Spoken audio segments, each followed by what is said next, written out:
Saludos a todos. Soy Jimena Pernas, fundadora de Hieros Gamos, Academia de Saberes Sagrados, y hoy voy a presentar la consolidación de la tarotista madura como oráculo.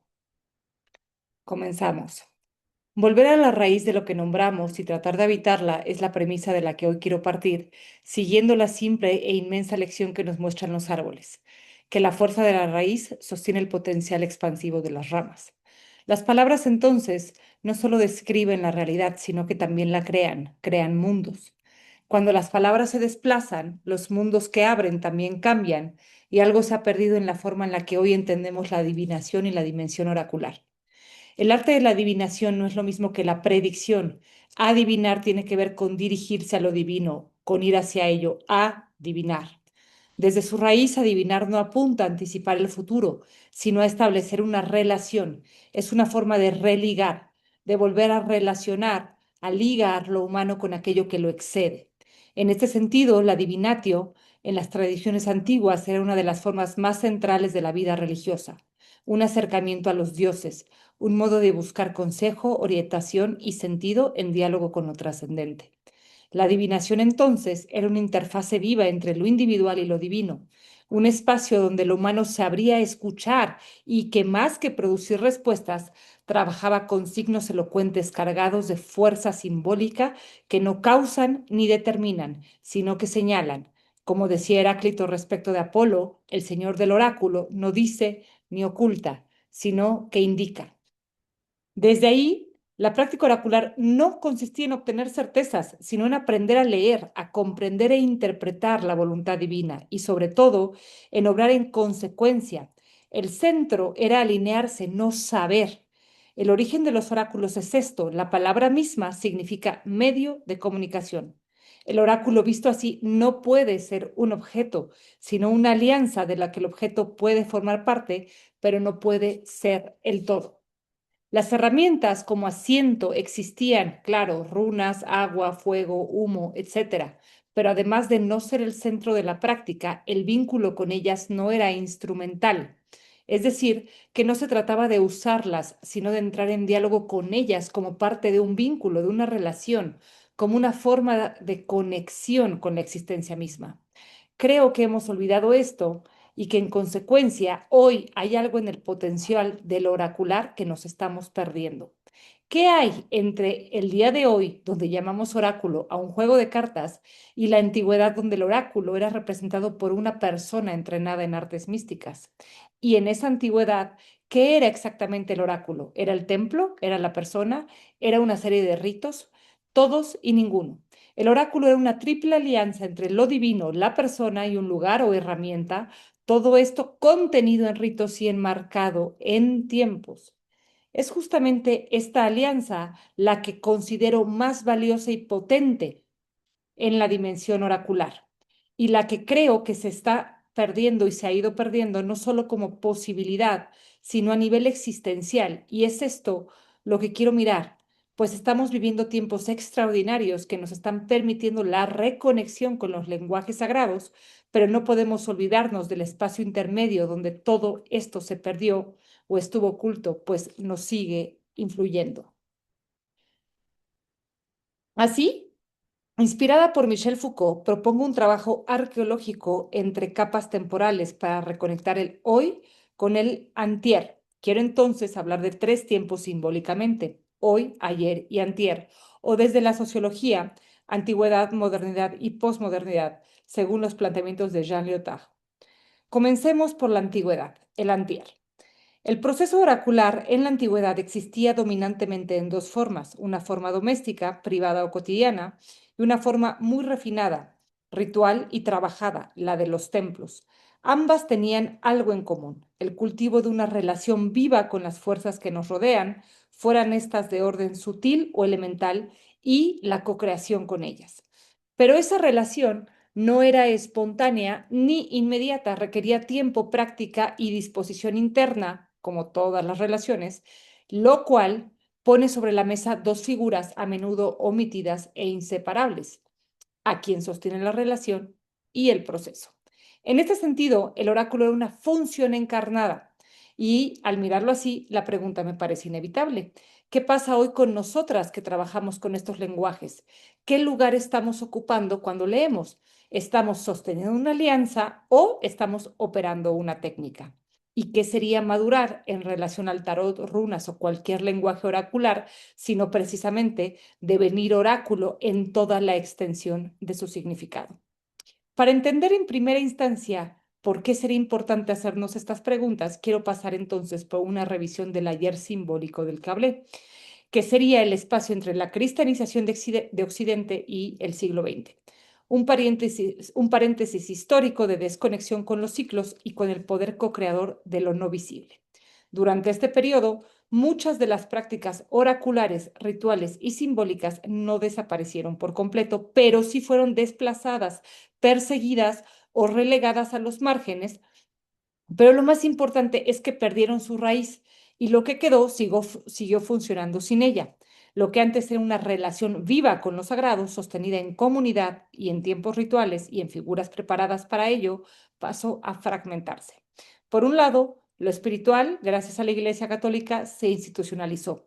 Por otro lado, lo simbólico se volvió superstición, brujería o algo de lo que se echaba mano de manera fetichista, es decir, cuando se necesitaba, pero sin nutrir el vínculo o sin vivir la relación. En medio de ese quiebre, el oráculo dejó de ser una función reconocida y sostenida y pasó a ser algo oculto, disperso, muchas veces transmitido en secreto o deformado por falta de contexto. La relación entre el oráculo y el consultante también cambió radicalmente, pues en la antigüedad quien recibía la información tenía un rol en interpretar los símbolos que le eran dados y decidir cómo integrarlos en su vida. Es decir, que el proceso no era pasivo y que quien comunicaba no se hacía cargo de darle forma al mensaje. Es derivado de esto que muchas de las prácticas que hoy intentamos recuperar llegan incompletas, sin el marco, sin el tiempo y sin el cuerpo que las sostenía. Intentamos reactivarlas, sí, pero desde una lógica distinta, más individual, más inmediata, desconectada del proceso que originalmente las hacía posibles. Ese es el ayer, la modernidad, un tiempo de ruptura y de pérdida, pérdida de continuidad, pero también de resguardo, porque lo que no podía sostenerse abiertamente se guardó en prácticas fragmentadas y en linajes invisibles. Así llegamos al hoy, un momento donde el tarot, la astrología y muchos otros lenguajes vuelven a estar disponibles, pero muchas veces sin la riqueza del proceso que lo sostenía, lo cual considero pone sobre la mesa una problemática importante que mirar: confundir el acceso con la integración o la disponibilidad de la herramienta con la capacidad de sostener el lugar que la operación de esa herramienta implica. Quiero entonces invocar la figura de la Pitia de Delfos para ilustrar qué era un oráculo arquetípicamente. El templo de Delfos fue considerado durante cientos de años el centro del mundo y era el asiento de la voz del dios de la profecía, la medicina, la música y muchas otras artes. La leyenda de cómo Apolo llegó a hacerse del lugar es interesante en sí misma porque habla de un linaje femenino que incluso Apolo respetó. Se dice que Zeus mandó dos águilas a volar en direcciones opuestas y que donde se encontraran era el centro del mundo. En ese lugar había una hendidura en la tierra, una grieta profunda de la que emergían vapores y que era custodiada o representada por una serpiente o dragón llamada Pitón, una fuerza antigua, tónica, vinculada a la tierra misma. Ese lugar también estaba marcado por el ónfalos, una piedra que señalaba el centro del mundo, el ombligo, un símbolo profundamente femenino, un punto de conexión, un lugar de gestación. Mi interpretación personal del mito nos diría que antes de Apolo, este era un espacio vinculado a fuerzas telúricas, a una sabiduría de la tierra y no del cielo. Lo interesante es que cuando Polo llega y vence a Pitón, no borra ese linaje, aunque sí lo reordena. Se apropia del lugar, sí, pero no puede deshacerse de lo que ya habitaba ahí. El oráculo délfico, entonces, no es puramente apolíneo, era una tensión y una alianza entre lo solar y lo octónico, entre lo celeste y lo terrestre, entre una forma de conciencia ordenadora, la de Apolo, y una fuerza profunda, la de Pitón, que no puede ser domesticada. La Pitia se sentaba exactamente allí, sobre ese cruce, en el ombligo del mundo, para hablar desde una intersección, desde un cuerpo atravesado por una doble corriente. Esto es fundamental porque el oráculo entonces no es una voz pura, es una voz mediada que emerge del encuentro entre fuerzas distintas. Pero lo más importante para mí es lo que sucedía antes de que ella se sentara en su famoso trípode y que tenía que ver con purificación, centramiento, relación con lo divino y respeto de los ciclos, pues el oráculo no siempre podía hablar, tenía tiempos, límites y condiciones. La pitia se preparaba a través de rituales específicos. Se purificaba en la fuente de Castalia, un acto que no era solo físico, sino también simbólico, una limpieza del cuerpo y de la percepción. Ofrecía oraciones, saludaba a su linaje de maestras y a los dioses, especialmente a Apolo, pero también a otras fuerzas presentes en el santuario, reconociendo que la posibilidad de la consulta dependía muchísimo de su disposición. El oráculo no operaba todos los días. Había momentos designados en el calendario, ligados a ciclos sagrados, en los que Apolo estaba presente y disponible o no. Incluso antes de que la Piti hablara, se realizaban sacrificios rituales, generalmente de una cabra, cuyo comportamiento era observado cuidadosamente. Si el animal no reaccionaba de la forma esperada al ser rociada con agua fría, se consideraba que no era un día propicio y la consulta no se llevaba a cabo. Solo después de estos preparativos, la Pitia descendía al Aditon del templo, el espacio más interno y sagrado donde se sentaba en el trípode. Desde allí, en un estado alterado de conciencia, mediaba entre lo humano y lo divino, pero incluso ese estado no era improvisado, era el resultado de una disciplina, de una disposición cultivada y de una relación sostenida en el tiempo. Todo esto nos muestra algo fundamental. El oráculo no comenzaba cuando se formulaba la pregunta, sino mucho antes, en la preparación, en la alineación y en la relación con lo divino. Otra dimensión relacional igual de importante era, como ya mencioné, la de quien recibe. La palabra de la Pitia no era clara en el sentido moderno, no era una instrucción específica ni una respuesta definitiva. Era enigmática y abierta porque operaba en otro registro, el registro simbólico, el de los símbolos. Esto implicaba que el oráculo requería la participación activa de quien consultaba. No entregaba soluciones ni sustituía el proceso de integración y no tomaba decisiones por nadie. Señalaba, abría, indicaba, como decía Heráclito, pero la comprensión y sobre todo la acción quedaban del lado de quien escuchaba. Recibir un oráculo, entonces, era una responsabilidad que implicaba interpretar, discernir y asumir las consecuencias de lo comprendido, como con Edipo.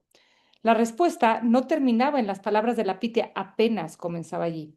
En ese sentido, el oráculo no resolvía la vida de quien consultaba, la ponía en movimiento y la obligaba a posicionarse frente a lo escuchado. La Pitia no era el oráculo por sí sola, repito, era parte de una alianza. Había un templo, un marco ritual, tiempos establecidos, una relación sostenida con lo divino y también una persona que recibía la señal y se hacía cargo de ella. Todo esto en conjunto constituía el oráculo. La Pitia era el punto de cruce, la mediadora, pero no el todo. Reducir el oráculo a su figura es perder de vista el entramado completo que lo hacía posible, porque, repito, el oráculo en realidad es un entramado, una relación viva entre lo divino, quien media y quien escucha, sostenido en un espacio, en un tiempo, en una práctica. Es justamente esa complejidad la que considero que hoy se ha ido diluyendo en parte como resultado del cristianismo y de la modernidad, donde muchas de estas prácticas quedaron suspendidas, fragmentadas o despojadas de su raíz. Por eso considero que hablar hoy de la consolidación de una tarotista madura implica necesariamente volver a esa raíz. Devenir oráculo para mí es el proceso de maduración del cual la herramienta es solo la puerta de entrada y que pasa por transformarse a través de una relación que se cultiva en muchos niveles, es decir, transformarse uno mismo. Devenir oráculo, pues, implica volverse disponible y cuidar la relación en todos sus niveles, con lo divino, con la herramienta, con una misma y con quien consulta. Implica comprender que lo divino no proviene de un yo aislado, sino de un entramado relacional que se activa en el momento de la consulta. Visto desde ese lente, el acto oracular sucede en un umbral entre lo visible y lo invisible, entre lo que puede nombrarse y lo que no tiene palabras. Es un punto de encuentro, es un espacio de cruce, es un hieros gamos vivo, donde se encuentran cielo y tierra, símbolo y experiencia, quien habla y quien escucha. Y la pitia o el ser oracular en primera instancia es quien habla y quien escucha y quien transmite, y esto se desdobla después entre alguien hablando y alguien recibiendo. Desde mi perspectiva, la tarotista madura entonces no es la que alcanza un estado, sino la que entra en un proceso de alineación interna que no comienza ni termina en la lectura, sino que se va cultivando y sosteniendo en la vida. Así, recuperar el oráculo es también recuperar la raíz, no como algo que ya está dado, sino como algo que se construye en la práctica, en la relación con lo divino, con la herramienta, con una misma y con quien consulta. Es un aprendizaje continuo de cómo habitar ese lugar donde la alianza sucede, entendiendo que no es fijo, que no está garantizado, sino que es móvil, frágil a veces y que requiere cuidado. Y quizá entonces la pregunta más importante es cómo vivir de tal manera que ese espacio pueda abrirse una y otra vez. Muchísimas gracias. Aquí les dejo una posible práctica para entender qué sostiene mi práctica oracular y una oración, unas preguntas y una invocación a la conciencia arquetípica de la Pitia, entendiendo que cada vez que nos ponemos ahí estaríamos entrando en conexión con todas estas, con sus almas y con este arquetipo, todas las que sostuvieron este lugar. Les agradezco muchísimo. Espero que podamos seguir en contacto. Saludos a todos.